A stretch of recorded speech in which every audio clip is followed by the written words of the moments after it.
everyone, I recently sent out an update, which you can read right here. But I also wanted to give you another picture of the kind of ministry that I'm doing here in Taiwan and the opportunities that God has really afforded me. 2 weeks ago, a group of YWAMers, including Olivia and I, went to Taichung to help out on staff an English and sports summer camp. The camp was run by a church in Taichung, and 144 students from the ages of 12 to 19 years old participated in the camp. The theme of the camp was that Christians are not just fans of Jesus, but are completely committed followers of God, which I thought was really special because a large majority of the students in the camp were not actually Christian.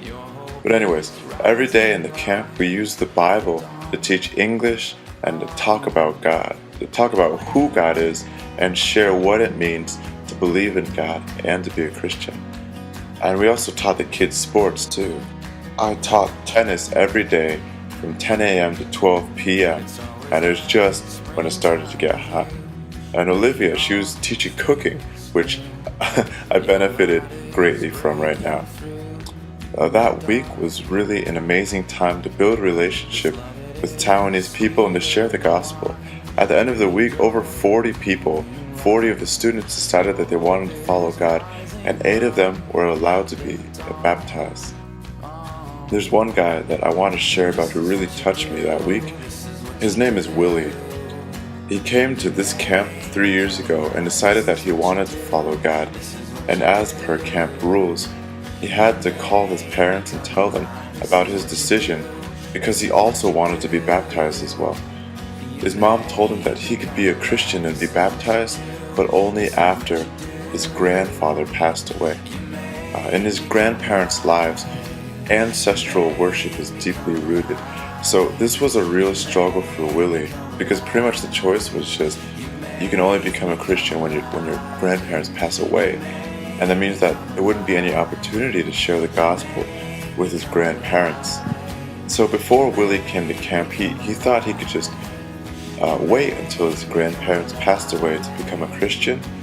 But in one of the English classes, it was focused around a verse, Luke 9:57 through 62, where Jesus tells a few men to follow him, and they all give reasons why they're not able to follow him. But here, this is one part that really struck Willie. In verse 59, Jesus says, I'll read 59. He said to another man, this is Jesus, "Follow me." But the man replied, "Lord, first let me go and bury my father." In verse 60, Jesus says to him, "Let the dead bury their own dead, but you go and proclaim the kingdom of God."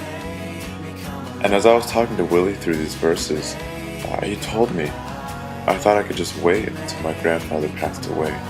But this week I realized that if I really want to completely follow God, that I need to do it now. I can't wait until my grandfather passes away, but I need to do it now. And he also said, man, this is not easy. Willie still wasn't allowed by his parents to get baptized, but he realized that he wanted to follow God and that his life and everything that he has, he wants to do it all for God. He wants to give his life completely to God.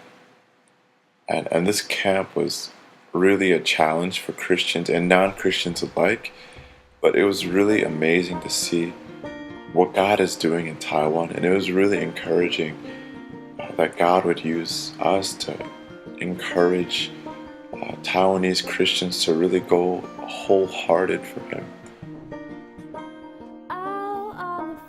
I think it's really amazing how God used us in this 1 week to do so much of His work.